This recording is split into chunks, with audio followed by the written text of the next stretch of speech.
Troisième et dernière partie de cette émission, mesdames, mesdemoiselles et messieurs, nous allons répondre aux questions, mais on va prendre la CENI qui plaide non coupable.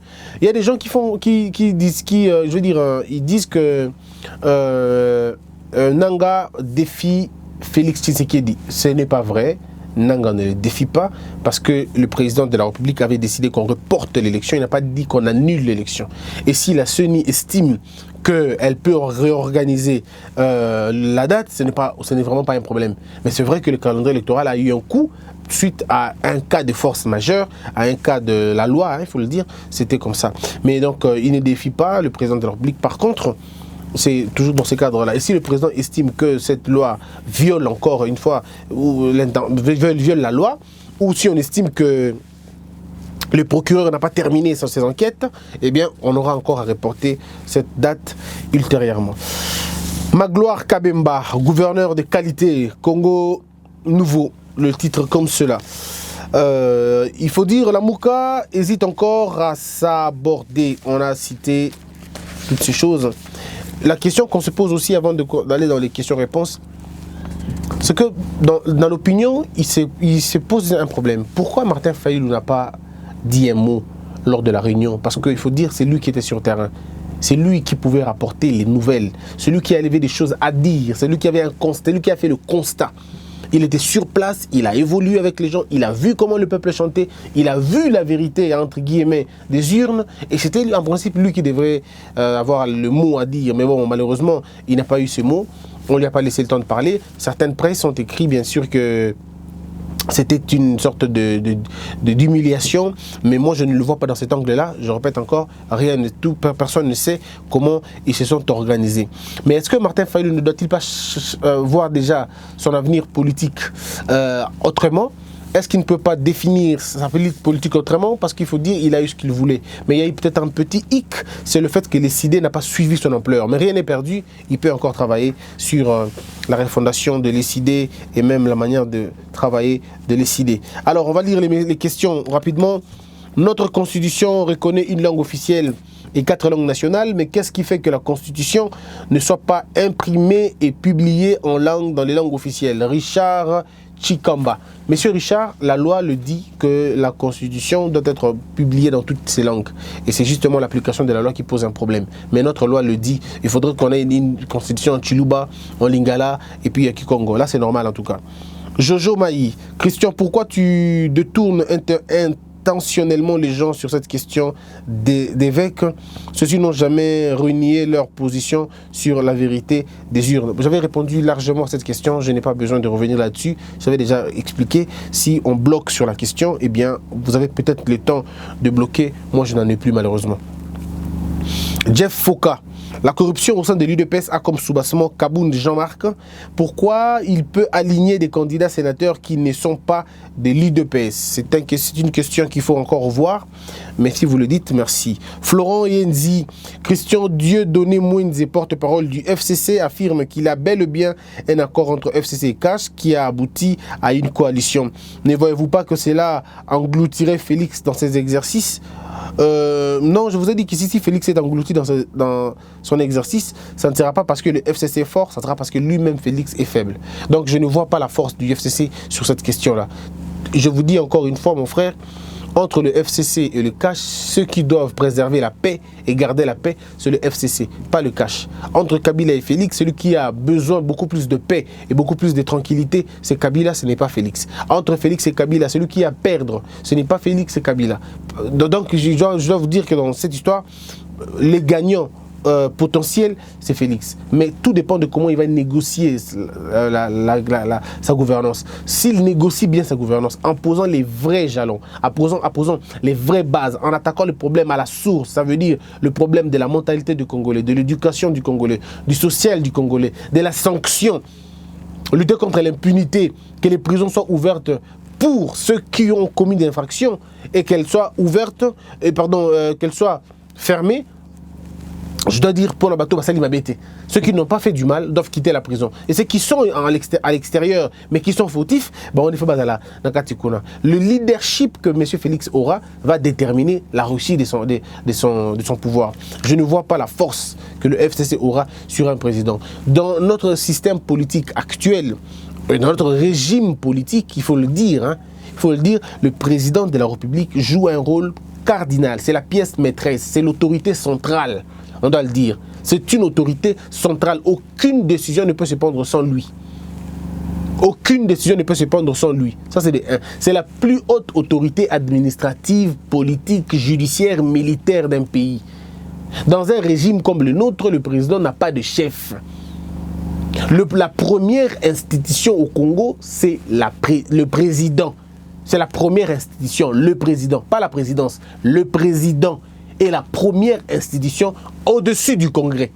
C'est au-dessus du Parlement. Ce qui est différent aux États-Unis. Chez nous, c'est le président d'abord. Les parlements après. Le cours des tribunaux vont suivre. Mais ici, chez nous, au Congo, nous avons d'abord le président. C'est ça, il faut le dire, c'est une puissance énorme.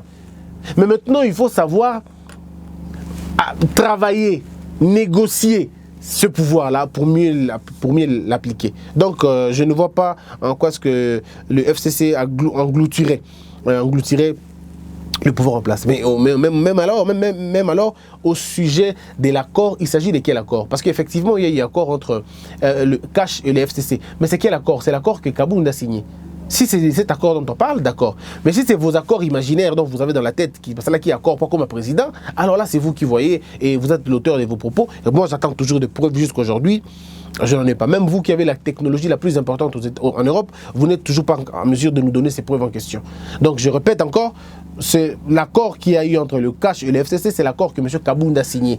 Cet accord est venu après l'investiture du président Félix.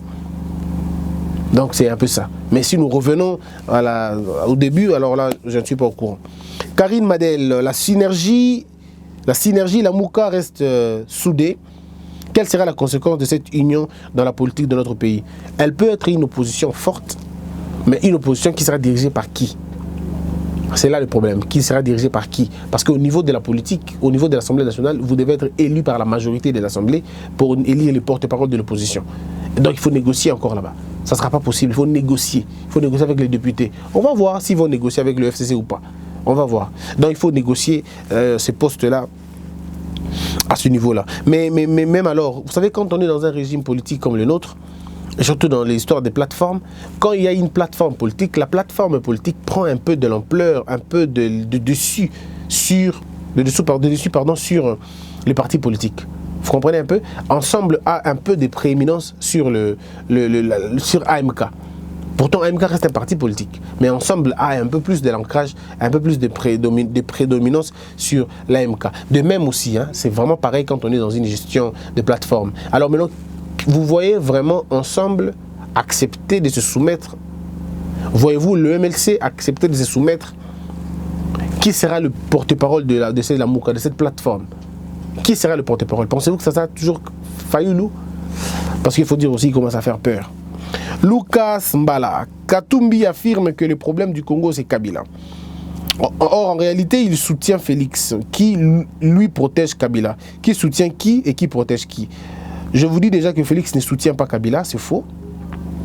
C'est faux. L'homme Félix ne soutient pas l'homme Kabila. Et la présidence de Félix ne soutient pas la présidence de Kabila. Seulement, ici, il faut dire que Félix Tshisekedi n'est pas le procureur général de la République. Il n'est pas le procureur près la CPI. Ce n'est pas lui l'organe répressif. Le président n'est pas un organe répressif. Pour qu'on arrête Kabila, il faut qu'il y ait des faits d'inculpation. Il faut te faire comprendre. Il faut te comprendre. Vous voulez tous qu'on arrête Kabila. Je vais bien. Mais pour l'arrêter, Kabila doit avoir des faits qu'il incrimine. C'est ça le problème. S'il n'y a pas des faits qu'il incrimine, on ne va pas l'arrêter. Vous allez l'arrêter sur base de quoi? Si vous voulez l'arrêter, il faut qu'il y ait des faits. On ne saisit pas la justice avec des propos non, vous devez en avoir des preuves. Le problème est à ce niveau. Vous devez en avoir des preuves. Ici, nous sommes dans une démarche juridique. Est-ce qu'on comprend? On est dans une démarche juridique.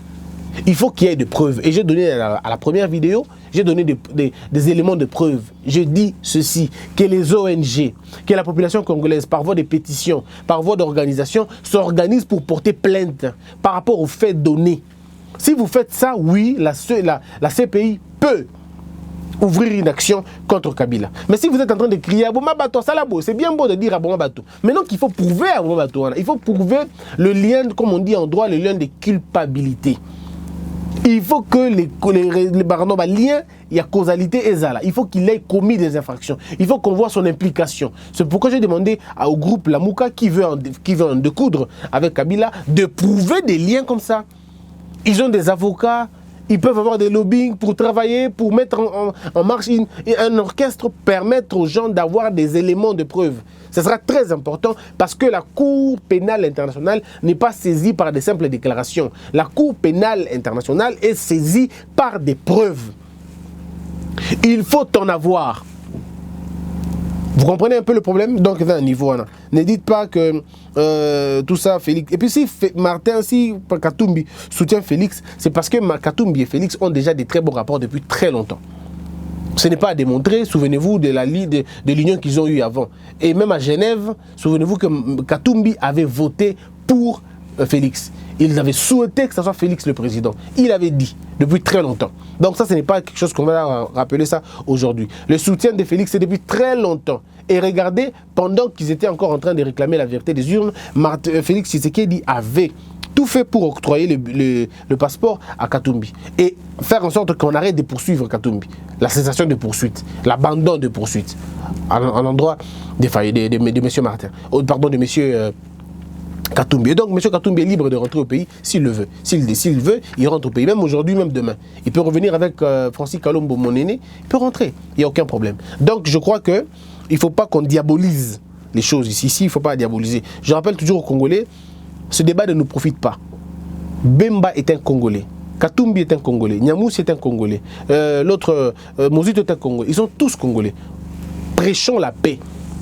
N'allons pas dans les divisions inutiles. Ça va nous aider absolument à rien. Regardons droit dans les yeux, dans la même direction et construisons ce pays qui nous a tout donné. Tommy Diabika. Christian, tu dois aussi expliquer aux Congolais la vérité parce que tu parles trop de Kabila comme destructeur de la RDC, mais tu ne parles jamais de ce qu'a fait les leaders de la Mouka qui ont eux aussi détruit ce pays. Sois juste et au milieu du village. Ah, maintenant, ils pensent que je suis contre la Mouka. Monsieur Tommy Diabika. Nous savons tous les responsabilités de chacun, mais il faudrait contextualiser chaque responsabilité. On ne peut pas aujourd'hui reprocher à ceux qui ont fait la guerre le massacre du Congo. Parce que c'était dans un contexte de guerre. On connaît tous, c'était dans un contexte de guerre. Mais ici, quand je parle de M. Kabila, je parle de lui comme celui qui a géré la République. Pas celui qui a fait la guerre en 1996. Pas celui qui a été dans la rébellion. Non, ça, c'est pas mon problème. Je parle de celui qui a dirigé le Congo de 2001 en 2018. Je me dis que de 2001 en 2018, on aurait pu avancer. On serait très loin si M. Kabila était visionnaire. Mais il ne faut pas qu'on reste dans lui. Maintenant, ce n'est plus lui. Maintenant, c'est Félix qui est au pouvoir. Il faut maintenant travailler sur la question de Félix. Je vais parler de la responsabilité de chacun dans l'ancienne vidéo l'autre fois. J'ai parlé de Bemba qui était ministre de Finances dans ce pays. Je parle de lui.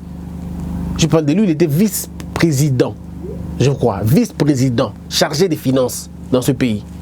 C'était économie et finance, je crois. Économie et finance, ouais. Mais est-ce que dans quel état on a tout laissé le pays?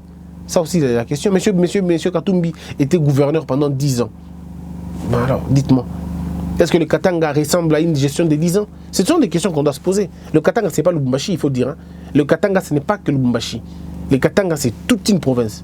Hein, toute une province. Si vous mesurez Katanga à Lubumbashi, alors là, on ne sait plus ce qu'on veut à la fin. Et puis Moussa Nyamou, si vous connaissez vous-même comment ça se passe, Monsieur Mouzito était Premier ministre. En fait, la Mouka entièrement, la Mouka a travaillé avec Kabila. Et ça, on le sait. Mais contexte par contexte. Cash aussi a travaillé avec Kabila. Il faut dire, M. Vital Kamerhe a travaillé aussi avec Kabila. Il n'y a que Félix qui n'a pas peut-être travaillé avec Kabila. Mais Cash a travaillé avec Kabila. De la même manière, Félix n'a pas travaillé avec Kabila directement. M. Martin Fayulu n'a pas travaillé directement avec Kabila parce qu'il appartenait dans deux ordres. Lui, il était dans le législatif et qu'un député n'est pas lié totalement dans la politique de la gestion. Boka Malembe, Christian, pourquoi tu ne fais pas l'effort de nous montrer l'évolution du programme de 100 jours de Félix? Merci de nous les balancer prochainement. Oui, on va le faire au cours de la semaine. Je trouve en toi plusieurs bons projets pour notre pays. Du courage et que Dieu te bénisse. Igo Lama. Oui, mon frère, merci. Nous continuons à nous battre. Il est vrai, moi je ne suis pas, comme on dit, je ne suis pas meilleur que tout le monde. Non, non, pas du tout. Je ne suis pas meilleur que tout le monde. Seulement, j'estime que nous devons changer ce pays. Ce pays attend beaucoup de nous. Que ce soit ceux de la Mouka, que ce soit ceux du Cash, que ce soit ceux du FCC, nous appartenons tous à un même pays qui est le Congo.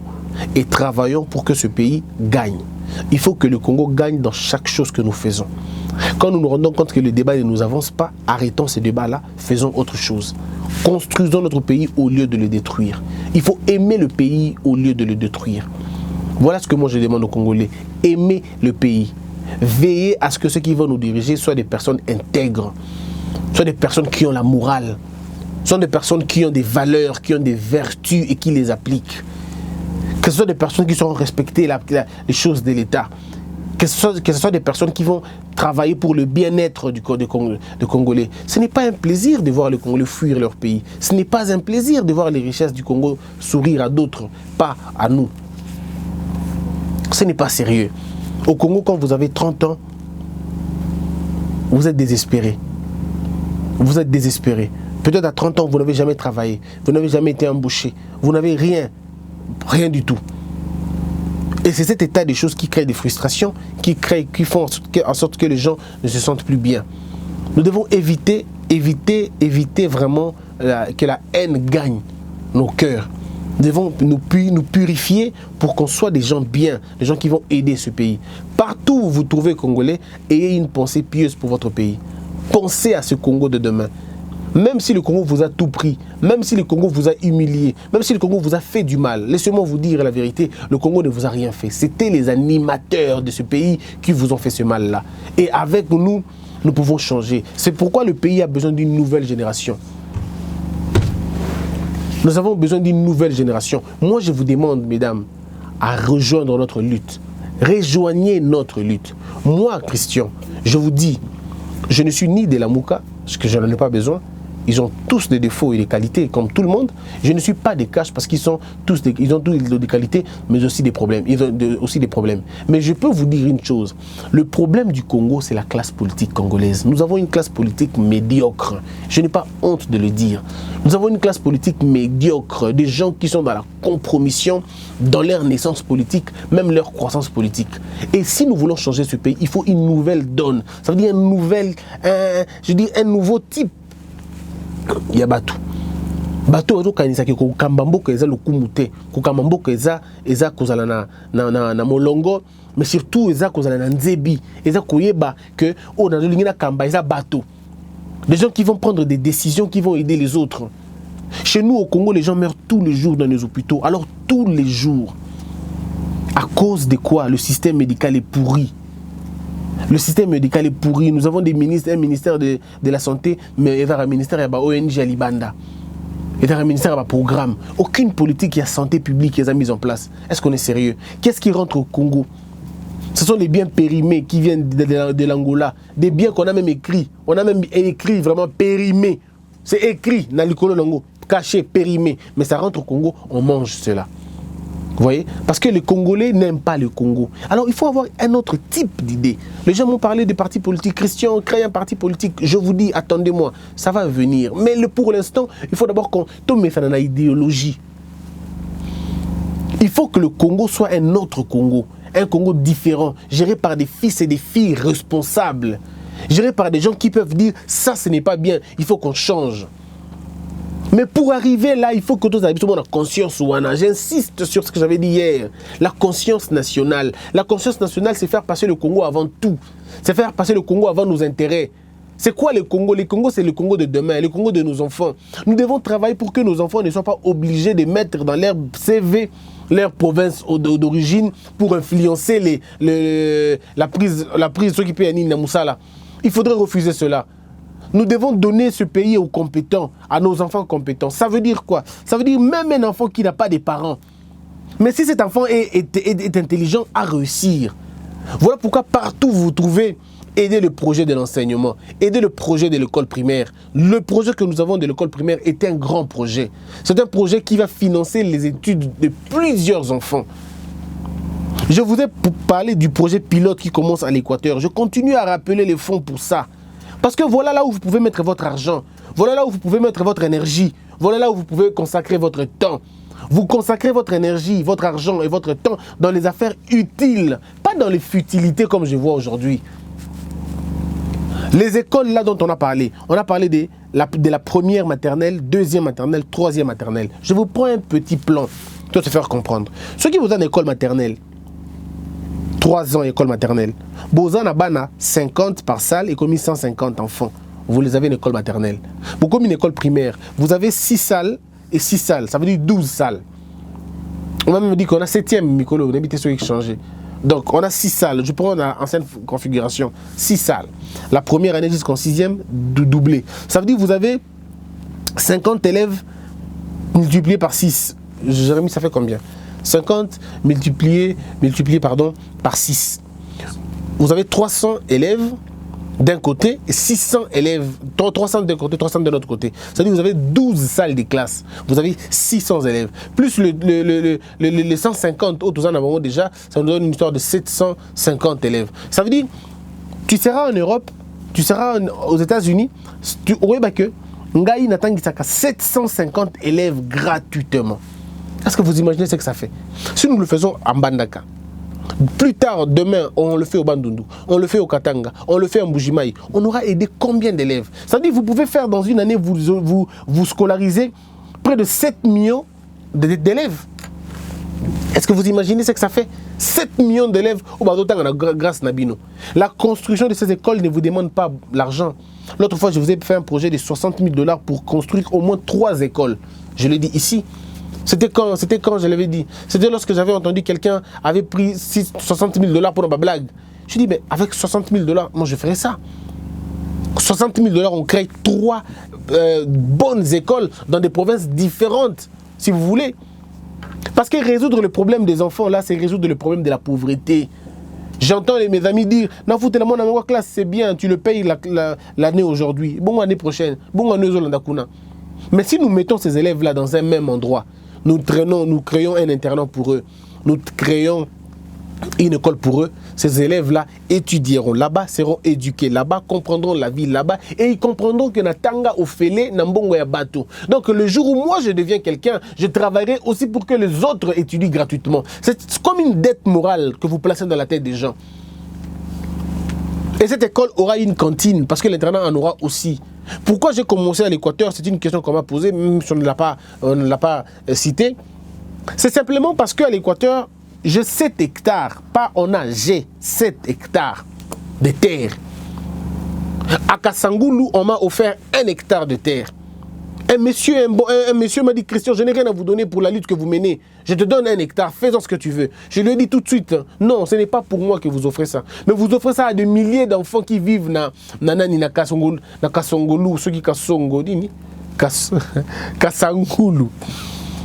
Donc ce sont les enfants de Kassangoulou qui vont étudier là-bas. Si j'ai encore 1 hectare, par exemple au Katanga, ce sera la même chose, ça sera le même projet. Parce que j'estime que le Congo de demain, mes frères, qu'on le veuille ou pas, c'est nos enfants. Si nous n'éduquons pas nos enfants, si nous ne les formons pas, nous les soumettons à l'esclavage. Nous soumettons nos enfants à la prédation. Nous soumettons nos enfants à une domination. Les enfants des autres vont les dominer comme les enfants des autres nous ont dominés nous. Aujourd'hui, moi j'ai la trentaine, mais les autres ont la trentaine aussi. Mais tu vois qu'ils comptent des millions. Ils viennent investir chez nous. Des petits garçons, des Libanais, tout ça, ils viennent, ils ont 23 ans, 24 ans, ils viennent. Mais ils ne viennent pas à hasard, non, leurs parents ont travaillé. Leurs parents ont travaillé pour que leurs enfants viennent dominer sur nous aujourd'hui. Mais est-ce que nous allons laisser nos enfants être dominés aussi sur les enfants de nos enfants? Comme ça, nous allons comme ça compromettre des générations et des générations? Non. Seule l'éducation libère. Seule l'éducation libère. Il faut donner de l'espoir à ces enfants-là. Je répète toujours ça, mes frères. Tu n'es pas humain quand tu dors chez toi, laissant les enfants en dehors. Non. Si vous avez un internat qui héberge une histoire de 800 élèves, ça veut dire que vous les logez gratuitement. Ils mangent gratuitement. Quelqu'un m'a dit, mais comment ils vont manger, Christian? Je réponds calmement. Nous avons à côté un projet de ferme. La ferme, l'élevage et des champs. Je vous fais un calcul simple. Au mot, dis-moi aussi, j'ai encore combien de minutes. Je vous fais un calcul si simple. Regardez. Là où nous sommes allés à l'Équateur, vous avez les parents qui vont à la chasse, les mamans qui vont au champ. Les parents vont à la chasse et à la pêche. Il arrive qu'ils ne trouvent pas de poissons ou ils ne trouvent pas de gibier. C'est-à-dire ils rentrent à la maison, même réduits. Vous avez les mamans qui vont au champ. Mais ces pauvres femmes font quoi pour vivre? Je vous explique. Les pauvres femmes quittent leur maison pour aller dans les fins fonds faire le champ. Mais là où ils arrivent, ils payent ces champs, ils louent les terres là. À 13 000 francs, à 14 000 francs, il y en a à 5 000 francs, il y en a à 7 000 francs toute l'année. Ou même une saison. Il dit plantement na 7 000 francs, mboula misato. Mais maman, ce que vous gagnez combien wana? Il te dit, moi, on a 2500 francs, hein? 3500. Ça veut dire qu'une femme va... Non, mes frères. Ça veut dire qu'elle va se tuer, elle va se plier en deux pour $3 le jour. Pas l'heure, hein?